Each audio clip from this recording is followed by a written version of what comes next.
A paz do Senhor, meus irmãos teólogos, tudo bem com vocês? Espero que vocês estejam bem. Estamos aqui para gravar mais uma aula do nosso curso médio em teologia e nós estamos estudando bibliologia do Antigo Testamento. Você que está aí com a sua apostila, por favor, estamos na página 8, vamos falar sobre o material utilizado na escritura do Antigo Testamento. Você que é meu aluno, que ainda não está inscrito aqui no canal da igreja, por favor, se inscreva. Você que não é, mas está gostando de acompanhar as nossas aulas, dê um like, se inscreva também se você quiser e acompanhe conosco mais uma aula. Se tiver dúvida, coloque aí nos comentários que nós vamos ter muito prazer em te responder. Para quem não me conhece, meu nome é Sandra Raquel, sou pastora da Assembleia de Deus Missão para o Mundo e estamos aqui para mais uma aula para os nossos alunos que estudam à distância. Eu sou bacharel em teologia com pós-graduação em Novo Testamento e se você tiver alguma dúvida, basta colocar nos comentários que estaremos à disposição. Vamos começar?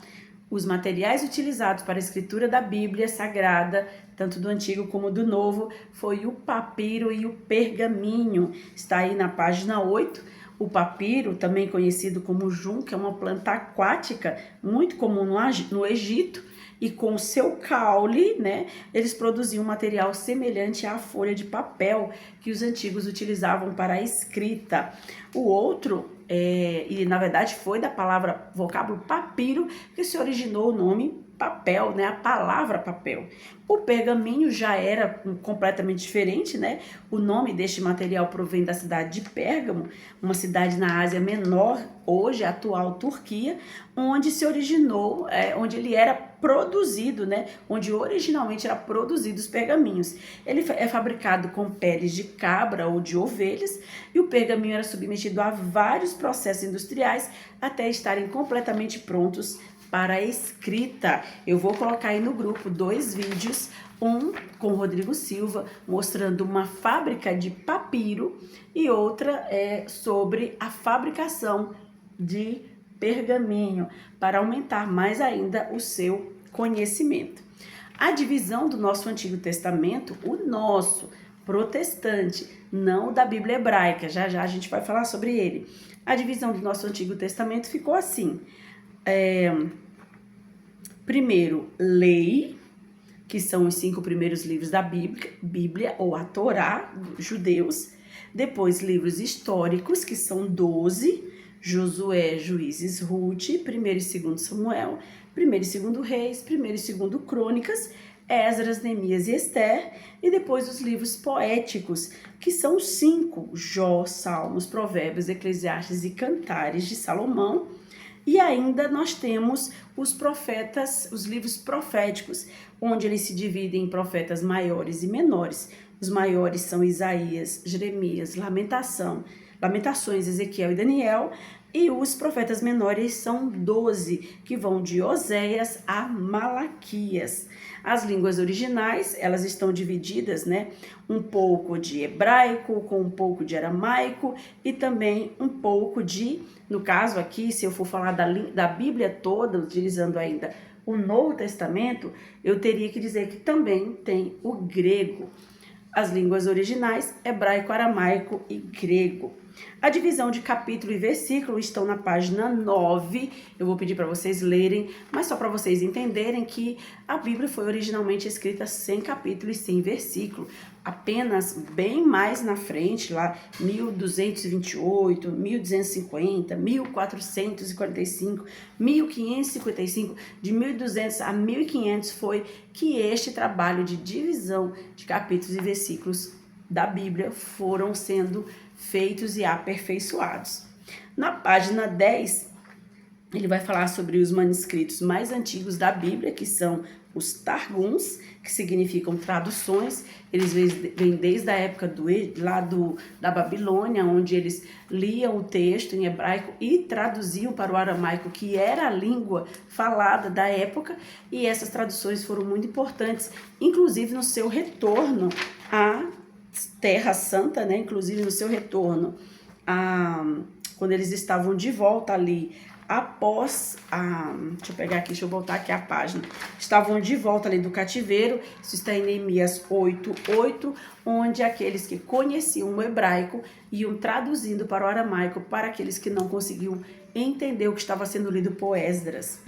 Nós temos aqui também sobre os manuscritos do Mar Morto. Eu não vou ler, mas quero que você pesquise aí, faça como tarefa de casa, pesquisar sobre os achados, né? Os achados do Mar Morto, os manuscritos do Mar Morto. É uma pesquisa muito, muito boa e muito importante. Uma outra coisa interessante também aqui na nossa apostila são as primeiras traduções da Bíblia. A primeira tradução foi a chamada Septuaginta, ou versão dos 70. E uma coisa interessante relacionada também às traduções é a diferença entre tradução e uma versão. Você sabe qual é a diferença? Coloca aí nos comentários se você já sabia. Tradução é quando eu pego a língua original que aquele livro, no caso a Bíblia, foi escrito, e traduzo para uma outra língua, para um outro idioma. Versão é quando eu pego vamos dizer assim, o português, né, a Bíblia que já está traduzida em português, e eu faço uma atualização ou eu faço uma correção nela. Então, eu não estou passando para outra língua, eu estou atualizando ou corrigindo uma Bíblia, uma escritura que já está naquele idioma. Então, essas são as versões. Veja que nós aqui no Brasil mesmo trabalhamos com muitas versões. ARA, que significa Almeida Revista e Atualizada, ARC, Almeida Revista e Corrigida. Aí tem aquelas da linguagem de hoje, tem a NVI, Nova Versão Internacional, e tantas outras que vocês conhecem. A Septuaginta foi a primeira tradução, onde se traduziu do hebraico para o grego, e eu quero que você leia, estamos na página 13, sobre a história dos 70 sábios judeus que fizeram esse trabalho maravilhoso. Nós temos também a segunda tradução, que é a Vulgata Latina, isso já muito tempo depois, quando Jerônimo, ele traduz para o latim a versão hebraica da Bíblia Sagrada do Antigo Testamento. Aqui na página 14 nós temos o que é o Pentateuco. Nós vamos estudar um pouquinho essa parte, vamos tentar passar por ele bem rapidamente para conseguirmos entrar também nos outros. Não dou certeza que vamos conseguir, porque são apenas 4 aulas, mas nós vamos tentar. E ele diz aqui que o Pentateuco é o conjunto formado pelos 5 primeiros livros da Bíblia: Gênesis, Êxodo, Levítico, Números e Deuteronômio. A origem deste nome vem ele coloca que os judeus chamavam essa parte das escrituras de Torá, que é lei, e que significa ensino ou instrução, referindo-se aos escritos de Moisés. Mas o nome Pentateuco é provavelmente de 2 palavras gregas, proveniente de 2 palavras gregas, que é penta, 5, e teucos, estojo ou instrumento, que posteriormente foi usado para designar receptáculo, lugar onde se guardava os rolos de papiro, por fim o rolo ou volume. Esse termo não aparece na Bíblia, porém os eruditos alexandrinos do século I depois de Cristo, que aplicaram a referida palavra aos 5 primeiros livros de Moisés. Então eles começaram a chamá-los de Pentateuco. Nós vamos agora para a parte onde fala da importância do Pentateuco, tanto para judeus como para cristãos. Para os judeus, qual é a importância do Pentateuco? Embora todos os escritos da Bíblia tenham a mesma autoridade e o mesmo grau de inspiração, os judeus sempre dispensaram uma atenção especial ao Pentateuco, 5 primeiros livros da Bíblia, considerando a parte mais importante das Escrituras. A obra versa sobre as leis as leis morais, civis e cerimoniais, sobre sacerdotes, ofertas, sacrifícios, festas e o tabernáculo. Nenhum livro das Escrituras Sagradas influenciou tanto a nação de Israel, no sentido de moldá-la e apresentá-la, como o Pentateuco, que é responsável pela unidade da nação, desde que os filhos de Israel saíram do Egito.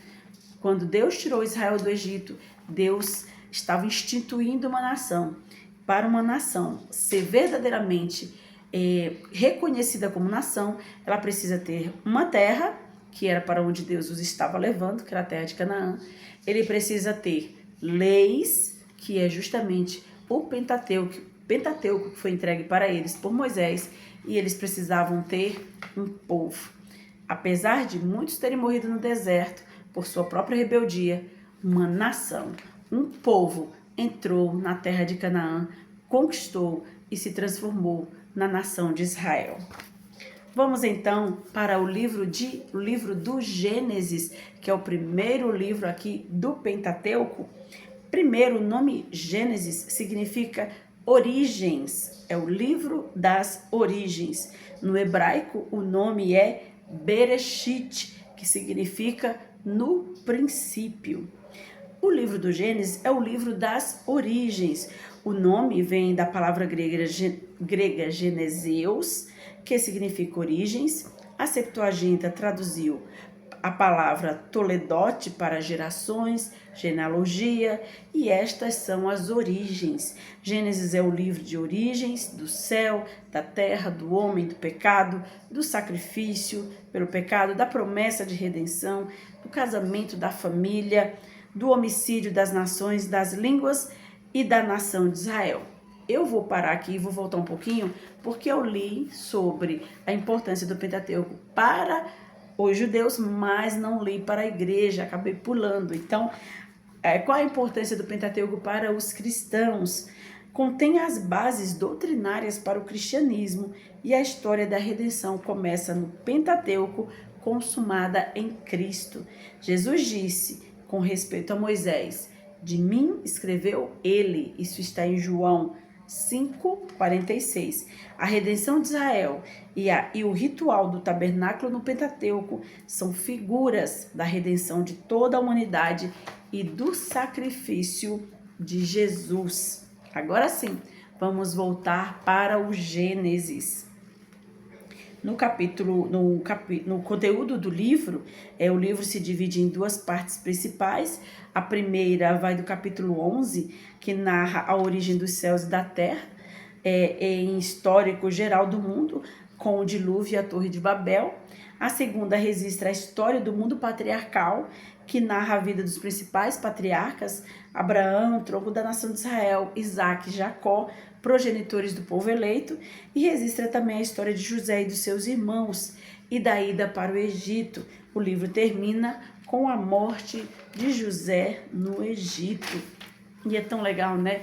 Ver que o livro vai contando a história, não passo a passo de forma cronológica, mas passo a passo do ponto principal da linha de pensamento que Moisés queria registrar para o povo, onde começava a sua história. Porque Moisés está escrevendo para o povo no deserto, após a retirada deles do Egito. Então ele precisava contar para eles como foi que eles chegaram àquele ponto onde eles estavam, no Egito.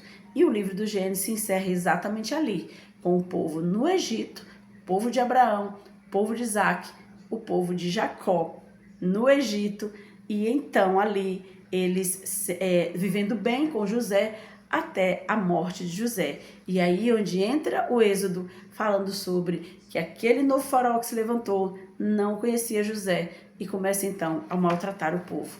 É Moisés trazendo à mente daquele povo onde começa a sua história, quem são eles, que eles não pertencem àquele lugar, que eles nasceram livres e que eles precisam se voltar para o seu Deus para então serem livres novamente. O livro do Êxodo, a palavra grega êxodo significa saída, partida, uma referência aos filhos de Israel, a saída dos filhos de Israel do Egito. Essa palavra grega, além do título do livro, também aparece 2 vezes no Êxodo, para traduzir o verbo yatsar, que é sair.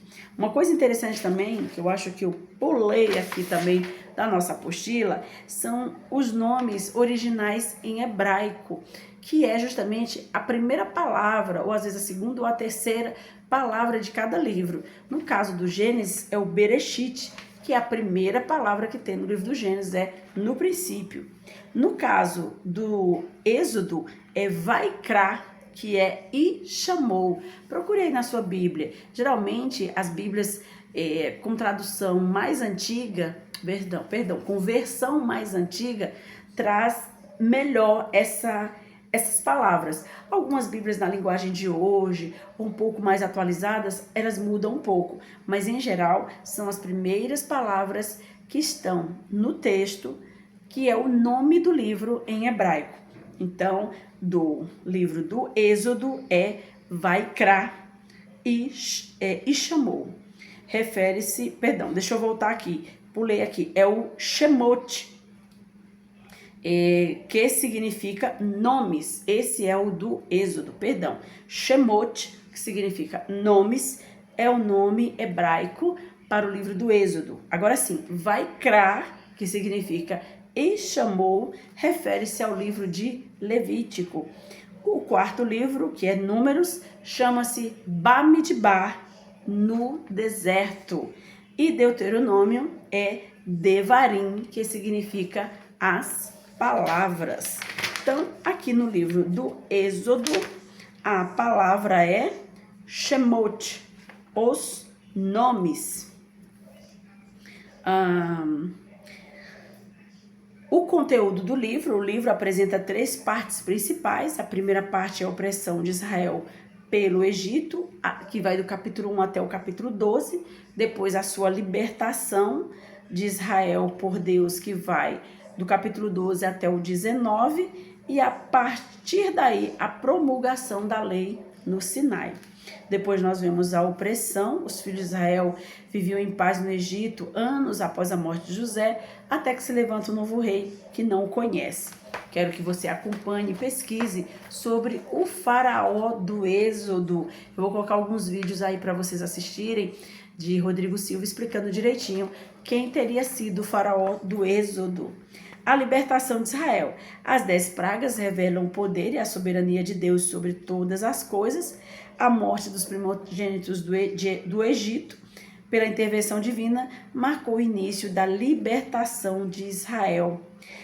Deus mandou Moisés instituir a Páscoa para ser comemorada de geração em geração, em memória do grande livramento. E nós temos também a instituição do tabernáculo, né?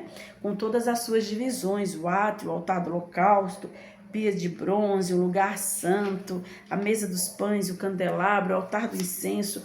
Tudo isso eu quero que vocês leiam direitinho e pesquisem, isso mesmo.